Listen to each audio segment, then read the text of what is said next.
Olá, boa noite a todos. Vamos dar só um minutinho para a gente convidar o doutor Eduardo para a gente discutir um pouquinho e para a gente começar esse bate-papo aqui.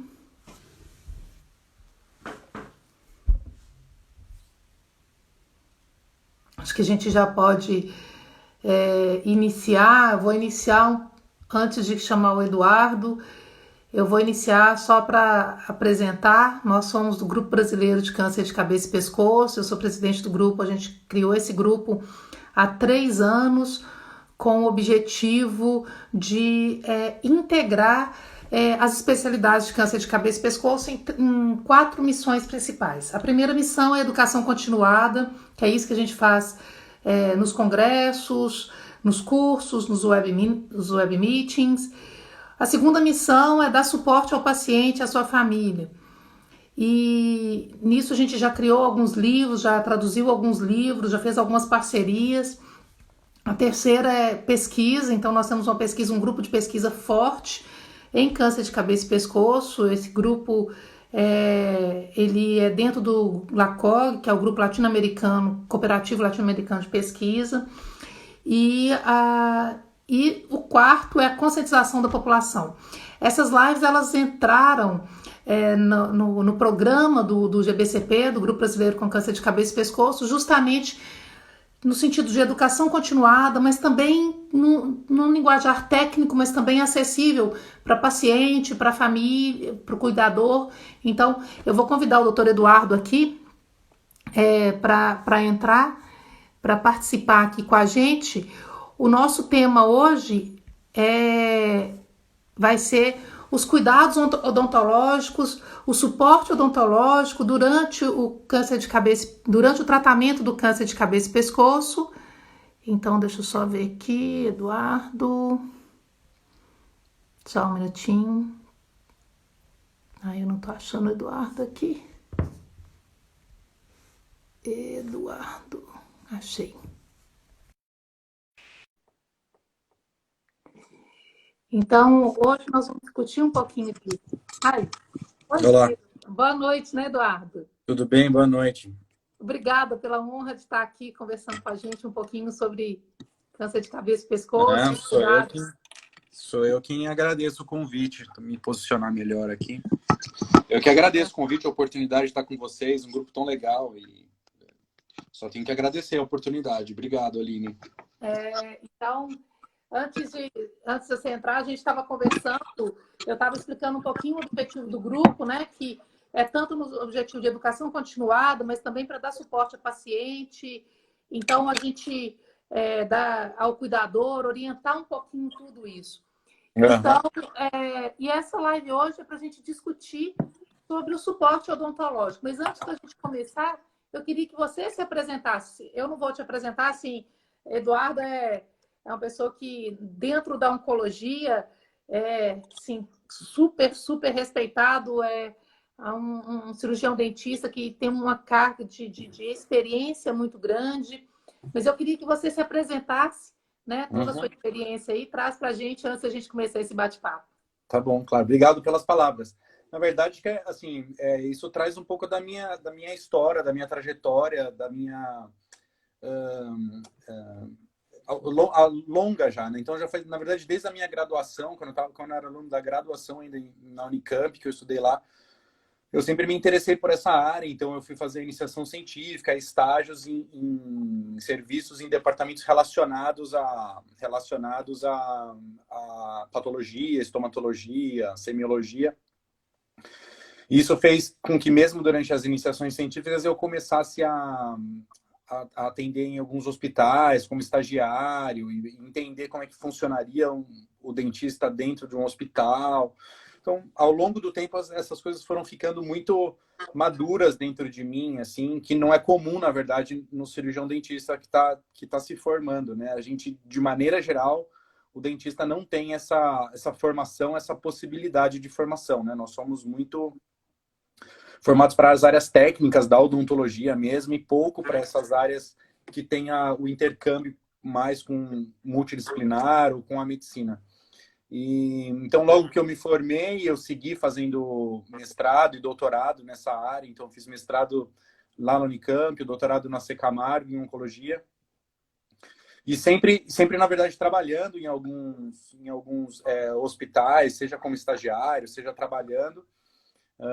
Quando eu terminei o meu doutorado, eu fui convidado a ficar no AC Camargo. Então, eu fiquei no AC Camargo por talvez 4 anos pós-doutorado, atuando lá junto com o grupo do AC Camargo, contando mais o tempo de doutorado. Então, foi um tempo grande no AC Camargo. Em 2011 eu fui para o Hospital Sírio-Libanês para reformular o serviço de medicina bucal, para a gente, na verdade, ganhar em ensino e pesquisa, principalmente, e melhorar algumas questões de atendimento. E então eu fiquei no serviço de medicina bucal do Hospital Sírio-Libanês até esse ano. Então foram quase 10 anos de trabalho lá, e acho que fiz um trabalho muito bacana, bonito, as coisas cresceram muito lá. E agora eu fico mais na parte de ensino e pesquisa lá do Hospital Sírio-Libanês. Então tem os cursos, tem a pós-graduação, que eu estou trabalhando bastante.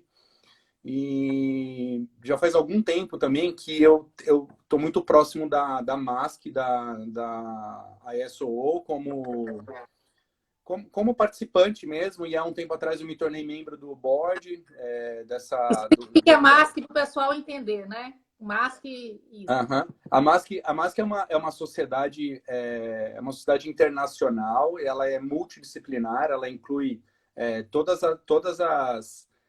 as profissões que têm alguma relação no suporte ao paciente oncológico. E é uma associação que anualmente faz alguns encontros muito interessantes, multiprofissionais. E também é uma organização que tem um lado de ensino e pesquisa muito interessante. Então, existem grupos de trabalho, grupos de pesquisa para elaborar diretrizes, para elaborar guidelines. Então, é um grupo internacional. Então, você tem um contato com muita gente do mundo inteiro. E dentro da MASC, a gente tem uma sub-área, ou uma sub-associação, que é totalmente ligada à MASC, que é mais voltada à oncologia oral, que é a International Society of Oral Oncology, que é onde a maioria dos dentistas, na verdade, está mais associada. O dentista fica mais motivado para estar nessa área da oncologia oral. E aí, o ano passado, na eleição do board, eu fui eleito como presidente dessa sociedade. Que na verdade é presidente eleito, então significa que as eleições são feitas com antecedência. Então o meu mandato começa em 2021. Então agora o meu cargo é presidente eleito, então eu atuo como se fosse um vice-presidente. Eu estou aprendendo todos os passos para em 2021 eu já ter uma experiência maior em termos de sociedade. E a nossa principal missão agora é fazer que realmente o maior número de colegas tenha acesso ao que é o suporte ao paciente oncológico. Então, ampliar as questões de ensino, vamos dizer assim, para uma quantidade maior de pessoas. E também no trabalho um dos nossos focos, pelo menos até 2023, vai ser o paciente sobrevivente do câncer. Então, como que nós vamos trabalhar com esse paciente que sobreviveu ao câncer em todos os aspectos de cabeça e pescoço, não só odontológico, em todos. E é isso que a gente vai focar nos próximos anos. Os próximos simpósios todos vão ser focados no Cancer Survivorship. Então, em todas as áreas, fonoaudiologia, fisioterapia, odontologia, medicina, enfim, psicologia, a gente vai sempre pensar no paciente pós-câncer. Essa é a nossa proposta para os próximos anos. Você acha que a gente consegue trazer o congresso da MASC para cá? Existe uma chance. Eu acho que o ano passado, na verdade, eu acho que a chance existe, porque o ano passado eles vieram para cá durante o congresso lá do Rio de Janeiro, né? Para tentar organizar, viabilizar, na verdade, junto com a SBOC, de estar junto. E eu acho que eles, na verdade, se animaram muito vendo o tamanho do evento, mesmo a parte odontológica, que era alguma coisa pequena dentro do todo, mas estava com bastante gente, tinha 200 pessoas. Então, eles ficaram bastante, acho, impressionados. E eu acho que até 2023 a gente já tem, na verdade, os locais. Mas eu acho que está no caminho deles. Inclusive, aquela questão da nossa ideia de aumentar o número de associados através daquele presente lá do programa Camarada. Um dos meus objetivos é, quanto mais brasileiros nós conseguimos colocar, mais vai mostrar a nossa força e de atuação nessa área, e vai chamar mais atenção da presidência da MASC. Assim. Então, eu estou me esforçando bastante para a gente colocar um número grande de associados, camaradas, vamos dizer assim, que é uma associação de 2 anos gratuita, para mostrar o poder ou a quantidade de pessoas que atuam nessa área aqui no Brasil e ampliar o quadro associativo deles, né? Essa é a ideia assim, principal. Eu acho que quem tiver interesse, então, esse programa Camarada, o Eduardo já tinha me falado antes, quem tiver interesse, entra em contato com o e-mail do Eduardo ou manda um direct para ele aí no WhatsApp. Isso. No WhatsApp não, no Instagram, que ele Isso. A nossa ideia é dar a associação para a MASC e para a International Society for Oncology por 2 anos de forma gratuita, e com isso os benefícios que um associado normalmente tem, que é o acesso online à revista do Supportive Care in Cancer, o acesso com desconto para eventuais eventos da sociedade. Então, os próximos eventos, se a pessoa se interessar, aí ela vai fazer a inscrição com a categoria associado, que é um belo desconto, pensando ainda mais hoje para nós, e poder participar, na verdade, de todas as atividades de pesquisa, dos grupos de trabalho. Então, o networking é muito importante, né, Eduardo? É a muito. possibilidade do networking com o pessoal da MASC, assim, é muito... Com certeza. E eu sempre fui muito bem recebido lá, na verdade. Assim, já faz algum tempo que eu frequento, mas assim, eu sempre fui muito bem acolhido e recebido pelas pessoas. Hoje eles são amigos, a gente acaba conversando todos os dias, mas a gente acaba sendo muito bem recebido, sabe? Todos, na verdade, são muito bem recebidos. Então, alguém perguntou se é aluno de graduação também, não tem que ser profissional, mas todos, de forma geral, são muito bem recebidos nesses eventos, e eu gosto muito, desde a primeira vez que eu fui, eu me senti muito bem, e aconselho as pessoas que gostam dessa área a frequentarem também. E, como eu disse, não é só odontológico, pelo contrário, ele é multiprofissional.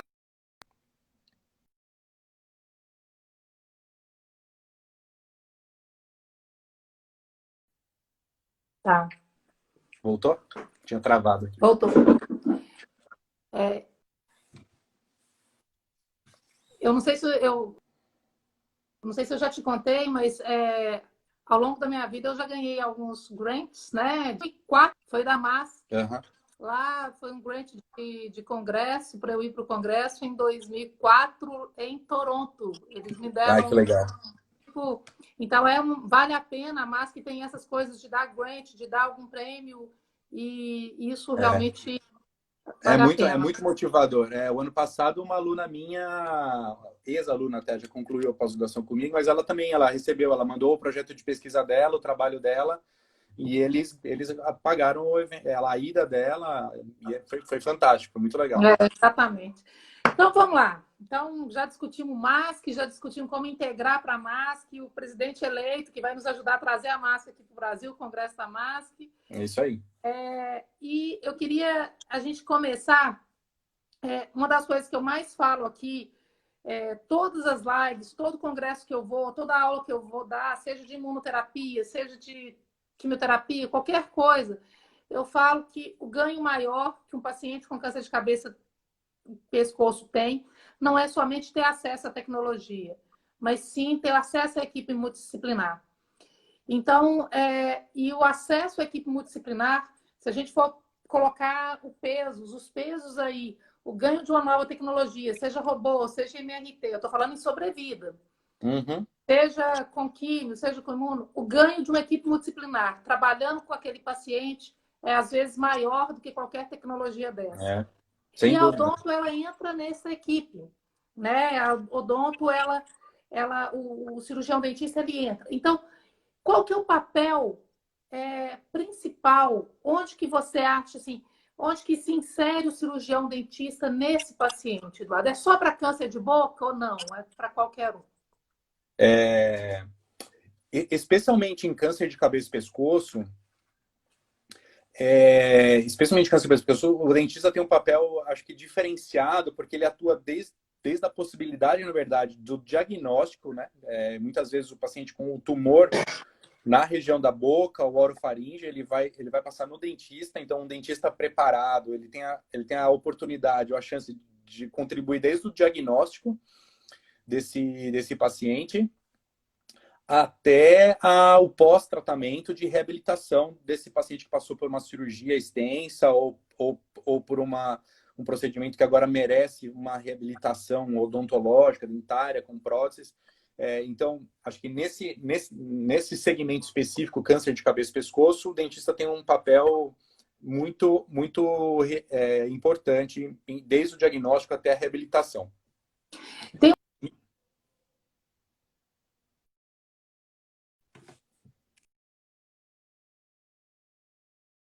da lesão. Isso não vai ser um foco aqui hoje do diagnóstico de lesões suspeitas, seja na língua, seja na mucosa jugal, mas então esse é um tópico à parte, mas o cirurgião dentista entra nesse momento do diagnóstico ali. Que isso aí eu acho que é uma live à parte para a gente discutir. Então vamos falar o preparo para um paciente. Então vamos pensar assim, ó, o pré-diagnóstico, o pré-tratamento, durante o tratamento e o pós-tratamento, em 3 tópicos essa nossa discussão aqui. Chega para mim um paciente com câncer de boca. Primeira coisa, ele chega para fazer quimio-rádio. Claro, sim, eu queria... O que é o papel aí do cirurgião dentista nesse pré-tratamento? O que você avalia? O que é importante quem for paciente que está assistindo saber? Quem é cirurgião dentista saber? Precisa de ter medo? Tem que encaminhar? Fala um pouquinho do pré-tratamento. Claro. Tá bom. Eu sempre inicio algumas aulas assim sobre esse assunto, conversando justamente sobre isso. E eu acho que o papel do dentista ele pode ser dividido em 5 principais parâmetros ou situações. Muitas delas estão interligadas, outras não. Mas então o nosso principal enfoque nessa primeira avaliação do paciente seria avaliar alguns parâmetros, alguns quesitos. Então seria orientar o paciente sobre os principais efeitos colaterais, que vão surgir durante o tratamento que ele vai receber. Então, quais são as principais e como a gente pode beneficiá-lo. Mas outros aspectos também, como prevenção de infecções, controle da dor.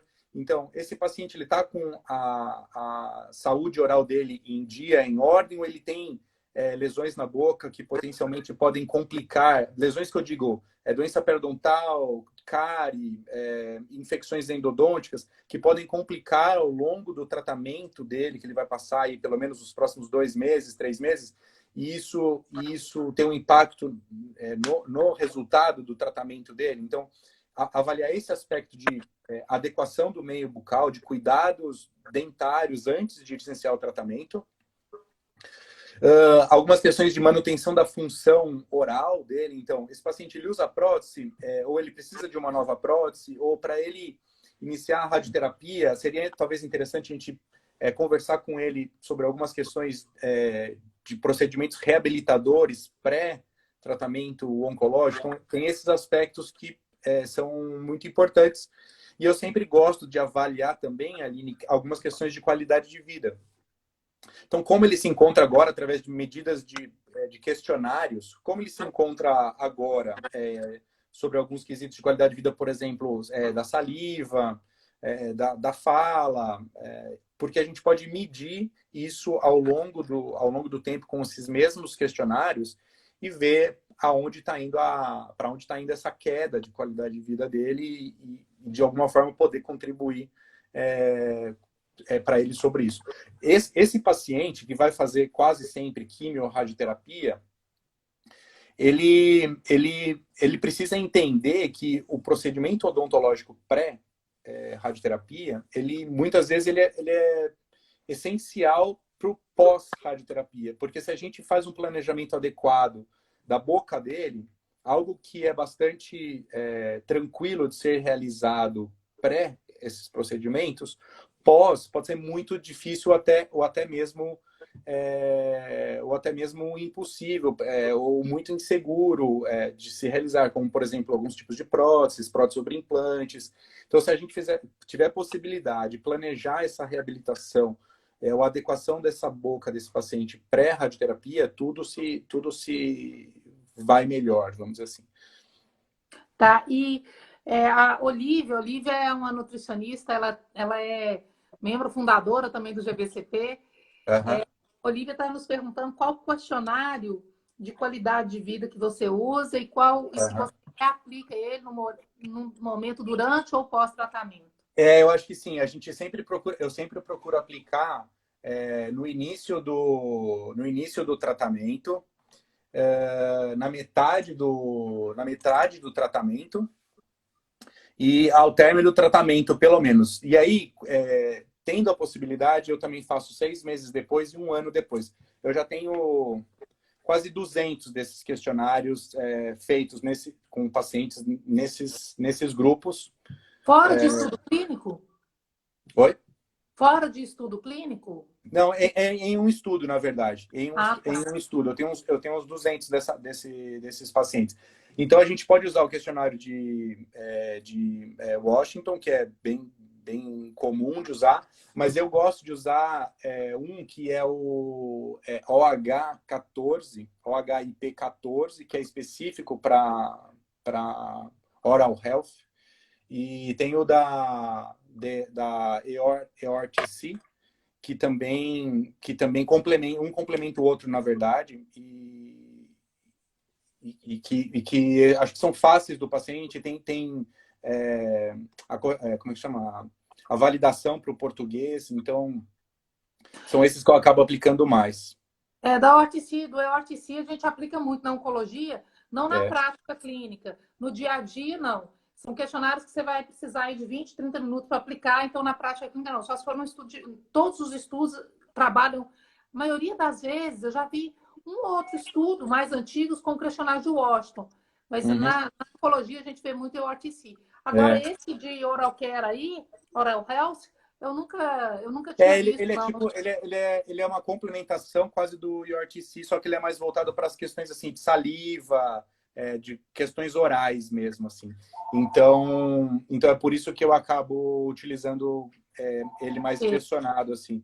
E a ideia, na verdade,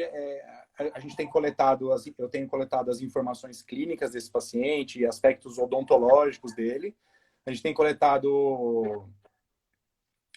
tem coletado saliva desses pacientes, então, para ver esse fluxo salivar e aí tentar correlacionar com essas informações que o paciente respondeu. A Olivia está colocando aqui, ó, tem que virar artigo, e tem mesmo, viu? Isso é dado valioso para a gente. É verdade. Então, voltando ao pré-tratamento, Eduardo, um dado que eu acho que chama a atenção é a importância, às vezes, da extração dentária, que isso, às vezes, é um choque para os pacientes. Eu já tive alguns pacientes bem resistentes a fazer alguma extração dentária. Gente, mas para que eu vou extrair? Eu tive um paciente até que está tratando em São Paulo, que teve que extrair 2 dentes agora. Ele, não, meu dente não tem nada, mas tinha realmente um problema dentário. Ele teve que fazer os 2 implantes, a extração dos 2 dentes.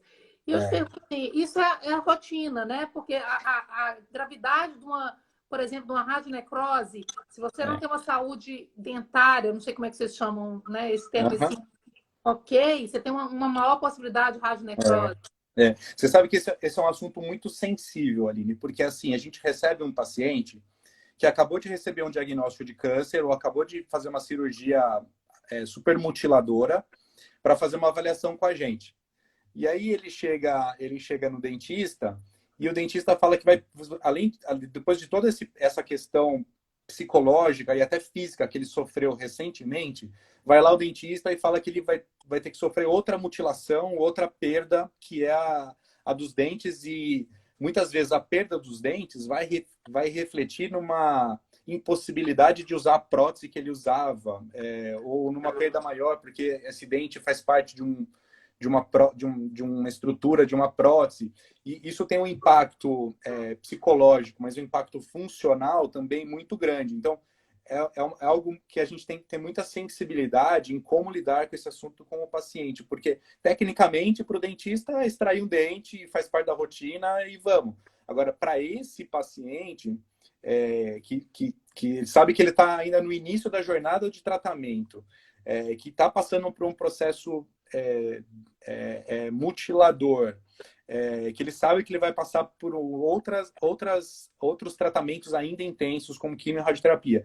E ainda vem o dentista no meio da história e fala que vai ter que tirar dente. Isso é algo que tem que ser feito com muito cuidado. Então, obviamente que existem indicações, e isso não é alguma coisa absolutamente... não existem diretrizes absolutas sobre isso, mas a gente segue algumas questões. Por exemplo, dentes com doença periodontal, que é perda óssea, dentes com infecções periodontais ou endodônticas, dentes irrestauráveis. A gente segue essa conduta de extração pré-radioterapia. A questão toda é se a gente consegue extrair, remover esses dentes de 10 a 15 dias antes de iniciar a radioterapia, a gente tem um processo tranquilo, ou dá tempo tranquilo da mucosa cicatrizar, e até chegar uma quantidade de radiação naquela região, de acúmulo de radiação naquela região que pudesse causar alguma complicação, o tempo já passou e você vai bem. A vida real não é sempre assim, às vezes a gente recebe pacientes na véspera, ou inicia amanhã a radioterapia e está com um dente que precisa ser extraído, e aí você acaba fazendo, assumindo o risco junto com ele, de um cuidado maior, porque mesmo assim, na véspera, é menos... se é uma área que vai receber uma dose de ação muito alta, mesmo sendo nas vésperas, apesar do seu ideal, a gente tem riscos menores ou menores de osteonecrose, maiores de cicatrização do que deixar para fazer uma extração pós-radiação. Então, o tratamento odontológico inteiro tende a ser complicado por conta de tempo. Então, a gente tem que, enquanto antes o médico, o oncologista, o radio-oncologista encaminhasse o paciente para o dentista para uma avaliação e a conduta adequada com folga, a gente conseguiria melhores resultados ou melhores trabalhos.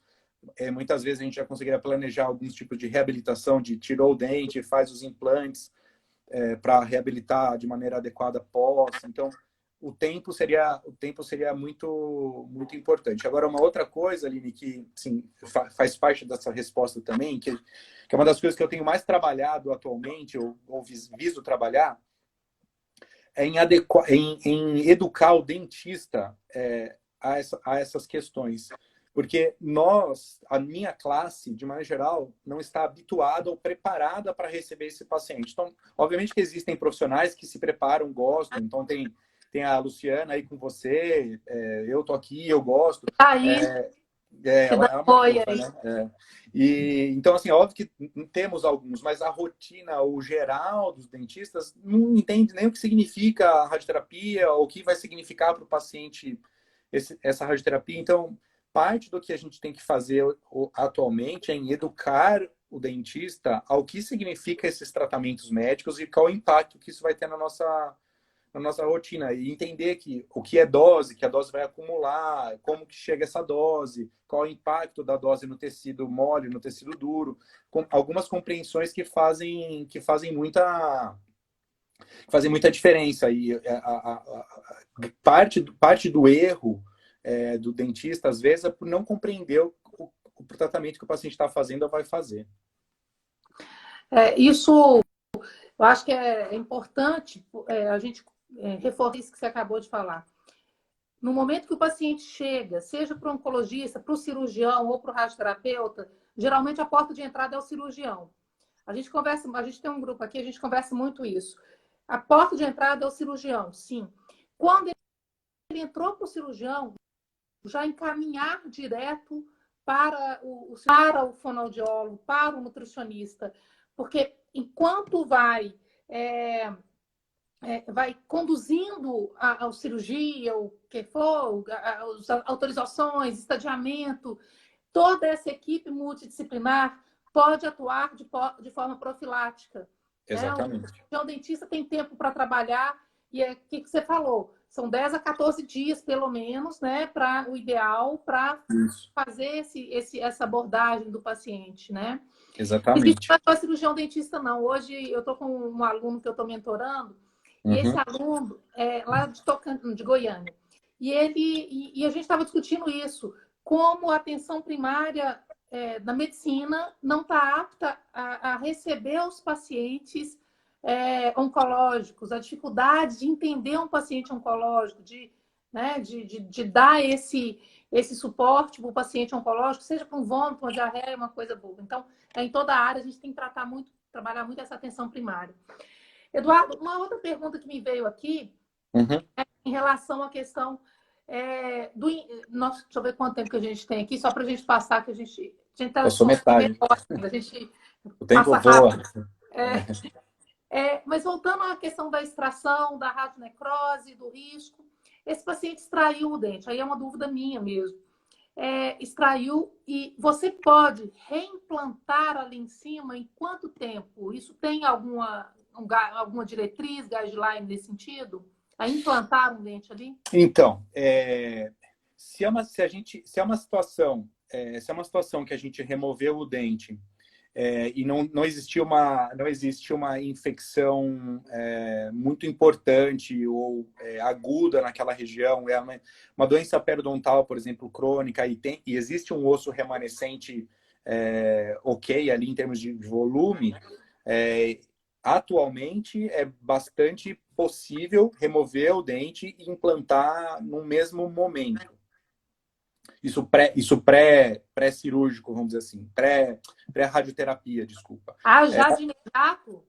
Já dá para fazer. Então, a gente vê muitas situações em que a gente, por exemplo, um paciente tem 4 dentinhos aqui embaixo, que é bastante comum, assim, nesse grupo de pacientes tradicional, assim. Tem 4, 5 dentes aqui embaixo, usa uma ponte, e esses 4 dentes têm um prognóstico muito ruim. A gente remove esses dentes, já coloca os implantes aqui, pré-radioterapia, para possibilitar depois fazer uma dentadura fixa, que a gente chama prótese tipo protocolo. Isso favorece muito o pós, porque depois essa cirurgia seria um pouco mais chatinha ou mais delicada em termos de cicatrização e tudo para esse paciente. Agora, numa situação de não pude só extrair o dente e depois eu vou fazer a reabilitação, o paciente não teve essa condição. Aí, o mais importante de tudo, Aline, é a gente entender o quanto de dose de radiação chegou naquela região. A gente entende que quando se recebeu mais do que 50 grays, aquele local é um local de risco para qualquer procedimento cirúrgico.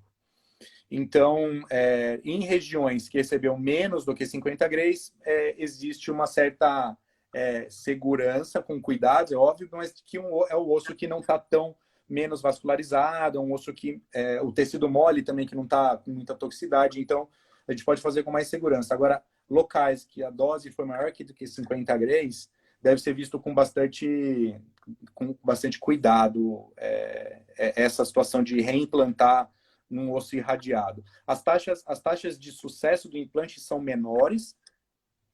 As taxas de osteoradionecrose, na verdade, nem tanto, mas muito maior assim, do implante não ter a osteointegração tão favorável por conta de uma vascularização, de uma corticalização maior do osso do que numa situação normal.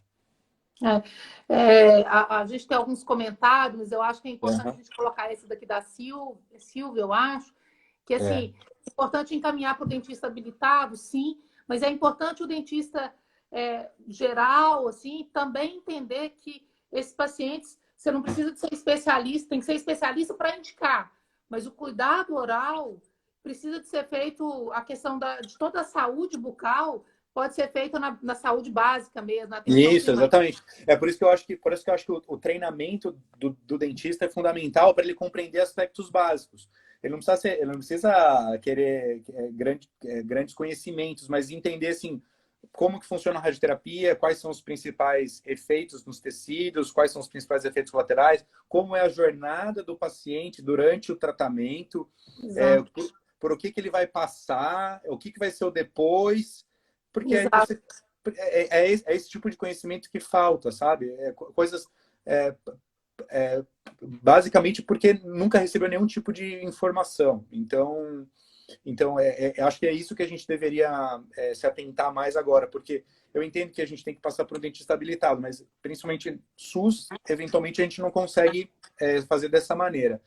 E mesmo no particular, eu percebo que assim o dentista é uma coisa muito de confiança e de muitas vezes o dentista é o dentista da pessoa há muito tempo O e de dentista da repente família, né? então, assim, ele se sente até mal em, de repente, não estar fazendo com aquele dentista que ele confiou a vida inteira, que conhece a boca dele, que tem intimidade. Então, se a gente conseguisse, na verdade, que o maior número de profissionais tivessem mínima educação sobre a área, eu acho que todos ganharíamos, sabe? Não tenho dúvida Mas em isso é um relação a isso. desafio, viu, Eduardo? Para você, para mim, para todos aqui. Eu acho que o Grupo Brasileiro de Câncer de Cabeça e Pescoço, apesar de que eu estou na coordenação como, né, médico, mas eu acho que é um desafio para a gente chegar a fazer talvez uns seminários aí ou virtuais para colocar esses conceitos básicos e esses paradigmas aí da oncologia bucal para É. esses da saúde básica. O Carim coloca aqui no serviço do SUS, todo paciente de câncer de cabeça pessoas passa por avaliação odontológica. Carim, quando eu trabalhava no SUS, e a Luciana está aqui para provar, a gente tinha isso também, sabe? E isso é o sonho de consumo de qualquer um, né? Então, Uhum. E a Lu coloca aqui, professor Eduardo, temos tido muita dificuldade no manejo da disgeosia, os dentes orais têm trazido minimização quanto a esses efeitos, como consegue minimizar mucosite, xerostomia? Não sei se você entendeu. Eu entendi. O stent oral que ela coloca aqui, Aline, são abridores de boca ou abaixadores de língua ou lateralizadores de língua que o dentista pode confeccionar como se fosse um pequeno aparelho, uma prótese. Seria aquelas próteses radíferas, antiga? Isso, Só que hoje em dia a gente faz em resina acrílica e ele não tem uma intenção muito de bloquear a radiação, mas aumentar, por exemplo, se o paciente está tratando um tumor na borda lateral de língua, se a gente abre a boca do paciente, o palato, a maxila vai receber menos radiação. O radio-oncologista, o físico médico conseguem fazer um delineamento melhor daquele tumor. E isso faz com que haja menos dispersão de radiação, radiação secundária e menos efeito colateral. Existem pouquíssimos trabalhos medindo disgeusia com uso de stent oral, se não me engano, 2. Mas esses trabalhos mostram que sim, uma vez que principalmente a língua é menos acometida, chega a menos radiação em algumas zonas da língua, a gente consegue preservar um pouco dessas questões, desses efeitos colaterais mais importantes. Porque o manejo de disgeusia, na verdade, ele não existe, né? A gente não consegue fazer praticamente nada atualmente, né? Para prevenir disgeusia, né? Sim, que é um incômodo muito grande. Tem uma pergunta aqui, para a gente passar para o segundo tópico, a Adriana está perguntando, temos que nos preocupar com os bifosfonatos de uso oral no que diz respeito à osteoradionecrose? O bisfosfonato é diferente. O bisfosfonato é um outro tipo de necrose que se chama osteonecrose medicamentosa. Usualmente, o paciente tradicional da oncologia de cabeça e pescoço não vai usar nesse primeiro momento de tratamento essa medicação, é para um outro grupo de doentes. Então, é mais pacientes com mieloma múltiplo, câncer de pulmão, câncer de mama metastático. Isso. Então, para o paciente do câncer de cabeça e pescoço, num primeiro momento, ele não está usando essas medicações. Então, não seria uma preocupação inicial para ele. É claro que assim, vai existir aquela situação de uma senhora osteoporótica que usa o bisfosfonato oral por conta da osteoporose e que vai fazer a radioterapia. Obviamente que aí são dois danos juntos. Dois fatores que podem aumentar dois fatores que podem ser, sem dúvida. Vamos passar para o segundo tópico que a gente... então, a gente falou do pré-tratamento, da importância do dentista na equipe multidisciplinar, da abordagem pré-tratamento. Vamos falar durante o tratamento. O que o dentista adiciona durante o tratamento, né? Que a gente tem aí, vamos falar das complicações mais frequentes. Então, a gente tem disgeusia, a gente tem xerostomia, a gente tem mucosite. Então, vamos falar um pouquinho nesses últimos... A gente tem ainda 20 minutos, mas vamos falar nos 10 minutos aí, na abordagem desse dentista. Qual que é a frequência que esse paciente passa por você enquanto ele está em rádio, em quimioterapia? E como é que você aborda esses efeitos colaterais? Sim. Eu acredito que o paciente estar consciente do que ele vai passar é algo muito importante para ele. Então, a orientação dele, a educação dele para os próximos passos, eu acho que é muito importante. De maneira geral, na minha rotina, os radio-oncologistas têm deixado esse papel da complicação oral, do que vai acontecer na boca dele de forma aguda, para nós dentistas falarmos. Então, o que há algum tempo atrás não era comentado, a minha experiência hoje tem sido bastante relatado por nós dentistas. Então, eu tenho uma consulta que é antes do início da radioterapia ou, eventualmente, num primeiro momento da radioterapia, onde eu explico para ele, olha, durante essas próximas 7 semanas de tratamento, você vai experimentar alguns efeitos colaterais. Dentre eles, então, a mucosite, a xerostomia, a disgeusia, eventualmente algum tipo de infecção fúngica, porque a sua saliva vai estar alterada. E eu oriento ele, olha, para algumas situações a gente tem um benefício muito grande de algumas intervenções odontológicas ou de alguns cuidados que eu vou passar para você. Outras, infelizmente, o que vai resolver é o tempo. Então, no caso da disgeusia que a gente comentou, você vai perder o paladar ao longo do tratamento. Algumas pessoas perdem mais, outras menos, outras mais precocemente, outras mais tardiamente, mas você vai ter uma alteração no seu paladar. Isso é esperado acontecer, mas você vai retornar com esse paladar em algum tempo breve. Isso vai retornar, isso volta ao normal. Então, eu oriento ele nesse sentido. Oriento as questões da mucosite e da xerostomia. Então, a xerostomia, basicamente, a gente usa na rotina são paliativos, emolientes, hidratantes. E, especialmente para a mucosite, a gente tem evidências hoje muito bacanas de que fotobiomodulação, laser terapia de forma profilática, faz com que o paciente desenvolva menos mucosite, ou num grau menor, ou com menos dor, ou mais tardiamente durante a radioterapia, e isso traz muito benefício para ele. Então, os protocolos que a gente tem, os melhores trabalhos científicos, e até o atual guideline da MASC, diz que a gente deveria fazer todos os dias, enquanto estiver fazendo radioterapia, a gente faz o laser. Então, todos os dias de rádio, ele passa com o dentista numa situação ideal. Mesmo em caráter... Travou aqui, desculpa. Travou, voltei agora, eu acho. Oi, Ali. E você começa antes da rádio ou quando começa a rádio, Eduardo? A gente começa no primeiro dia. A ideia de uma forma simples é assim. Eu tirei o meu Wi-Fi e coloquei no 4G aqui. Vamos ver se dá.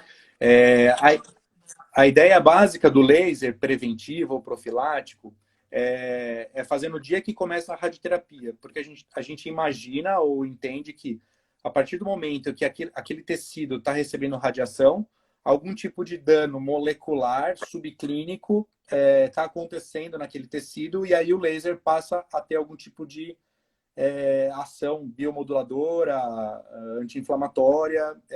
Então, no dia que o paciente começa a radioterapia, a gente começa essas sessões de radioterapia e estende até o final da radioterapia, eventualmente estende um pouquinho mais se ele tiver com lesões que a gente acha que a gente pode contribuir também.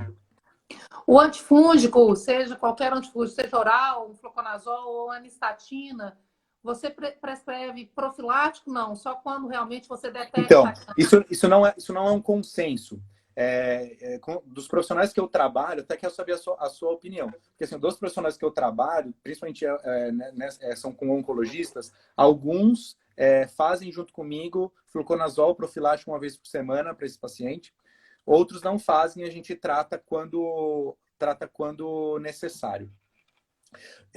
A minha experiência é que todo paciente vai ter algum tipo de candidose ao longo do tratamento. Então, se ele tiver um status que permita fazer essa profilaxia antifúngica, eu acharia bastante interessante. Eu não acho interessante bochecho ou nistatina ou Dactarin, porque a aderência do paciente a fazer da forma que tem que ser feita é muito baixa. Então, passar o gel na boca 4 vezes por dia, ou fazer o bochecho por 1 minuto, 4 vezes por dia, ao longo de 7 semanas, é bastante difícil da aderência para o paciente, porque ele está fazendo muitos outros bochechos, ele tem exercício da fono, ele tem exercício da físio, ele tem o bochecho que o dentista passa, ele vai... Então, é muita coisa para ele fazer. Então, eu não sou muito favorável a uma situação de incorporar mais um bochecho antifúngico, ainda mais em caráter preventivo. Então, se a gente puder tratar de forma profilática com fluconazol semanal, eu acho muito interessante. Tem alguns serviços no mundo que tratam assim, eu tenho alguns profissionais, colegas oncologistas que também aderem a essa situação. Mas é muito facinho fazer esse estudo, né? Um randomizado, simples, para ver a Super. incidência. A questão não é nem se usar ou não. A questão principal é se vai interferir na incidência de candidíase ali, né? Se um fluxo semanal. E mais do que isso, Aline, uma lesão de mucosite infectada por cândida dói mais, incomoda mais, demora mais para cicatrizar. Então, tem um aspecto da infecção da ferida, sabe? Então, esse é um aspecto bem relevante, assim. Uma língua saburosa poderia interferir na disgeusia? A PDT, não sei o que é, Uhum. poderia ajudar? Uhum. Eu acho que sim. Acho que assim, a língua saburrosa é uma língua cheia de placa bacteriana, vamos dizer assim. Então, obviamente, acho que isso faz parte do contexto da gente tem que adequar a boca dele, fazer orientação de higiene para ele limpar a língua também, higienizar a língua também. Terapia fotodinâmica, PDT, Photodynamic Therapy, terapia fotodinâmica antimicrobiana, que eu acho Ah, tá. muito interessante também, e eu uso com uma certa frequência, quando o paciente está com lesão de mucosite na boca, eu entendo que essas lesões de mucosite estão infectadas, seja minimamente, ou no mínimo por bactéria, eventualmente por fungo e vírus também. E a gente fazendo essa terapia fotodinâmica, que é só um passo a mais durante a sessão de laser, a gente está ajudando a descontaminar as feridas também. Então eu acho que é super válido. Acho que é super válido. Fluconazol durante as 7 semanas, uma vez por semana durante as 7? Eu acho que é isso. E eventualmente, se o paciente, mesmo fazendo o profilático, desenvolve a candidose, aí passa para um programa terapêutico. Né? Tá. Por favor, fale da importância da remoção de pseudomembranas nas lesões de mucosite antes da radiação com laser de baixa intensidade. A Bianca pergunta.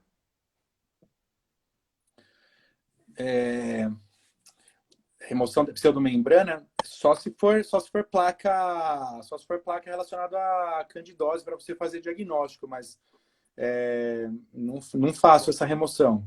Não faço essa remoção de maneira geral, assim. Eu faço a descontaminação dela com PDT ou clorexidina gel, mas não faço. E a Só que eu não Olivia entendi a pergunta, pergunta. se aconselha a escovação da língua.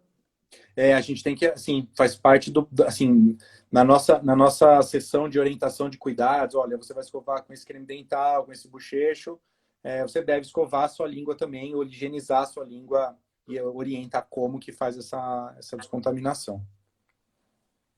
Tá. Eu acho que a gente, então,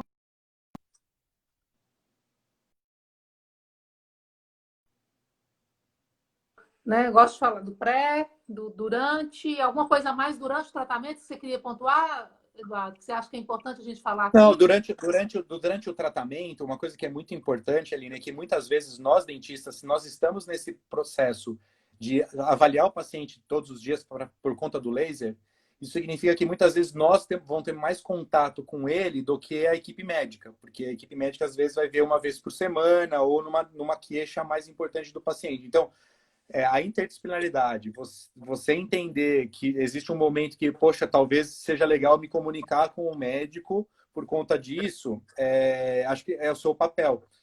De você estar ali como promotor de saúde de frente, chegando aquele paciente para você, mas que existe toda uma equipe por trás que faz parte, inclusive, eventualmente são os mais importantes, em termos de médico e radio-oncologista, oncologista, mas que tem menos contato com ele e que, eventualmente, você pode fazer o meio do campo nesse trabalho. E agora, outra pergunta: qual creme dental geralmente você recomenda? E a gente está com a presença da Ana Laura aqui também, deixar a Ana Laura aqui. A Ana Laura é super querida Uhum, também, de São Paulo. uhum. Você usa medicação para estimulação de glândula salivar? Então, qual creme dental e você usa estimulação para glândula salivar?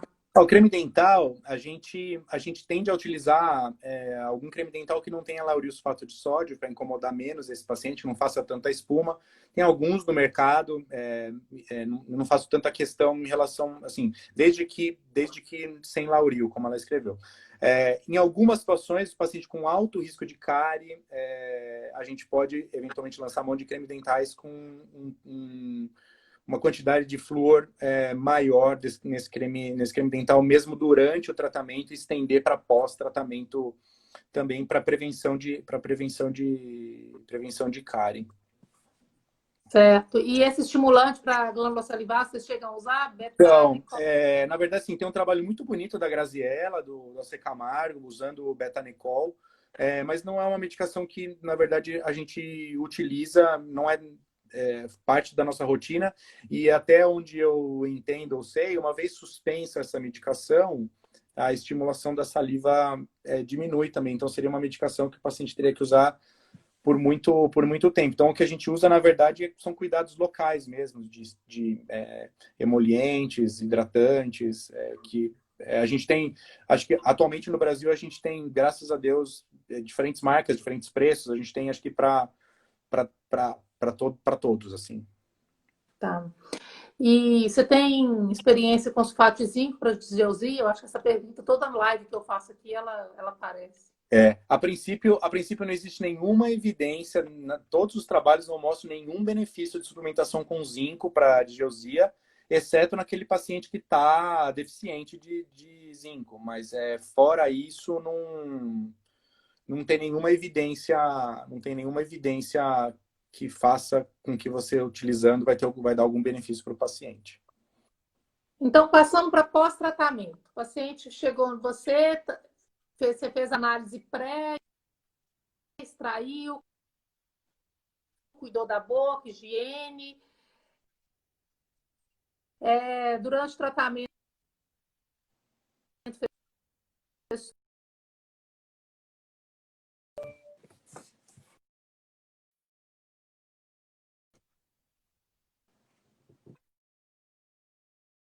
questão da mucosite. E pós-tratamento, Eduardo? Não, outra pergunta. Tratamento você vê ele uma vez por semana? É uma pergunta.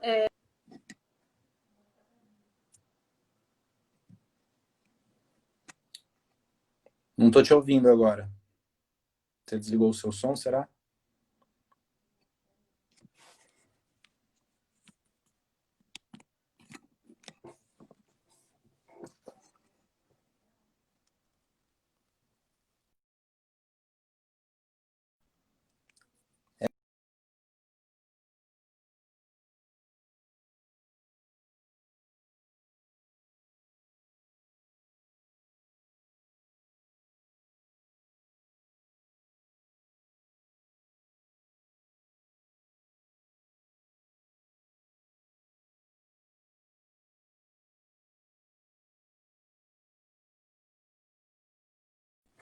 Voltou?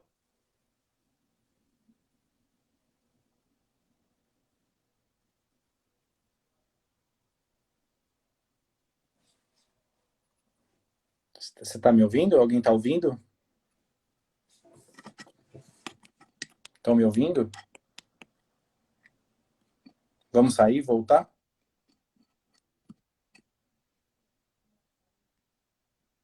Está meu? Voltou agora?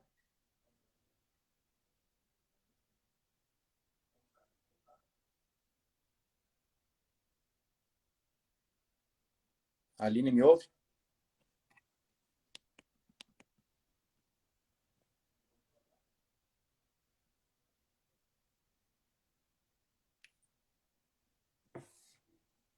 Estranho. Você não apertou nenhum botão aí não, Aline, que deixou você muda?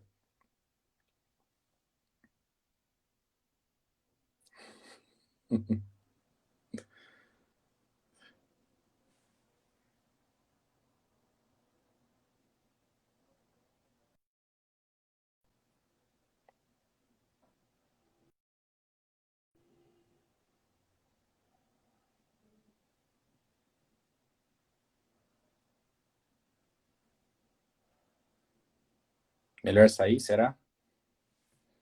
Vamos sair e voltar? Vamos sair e voltar?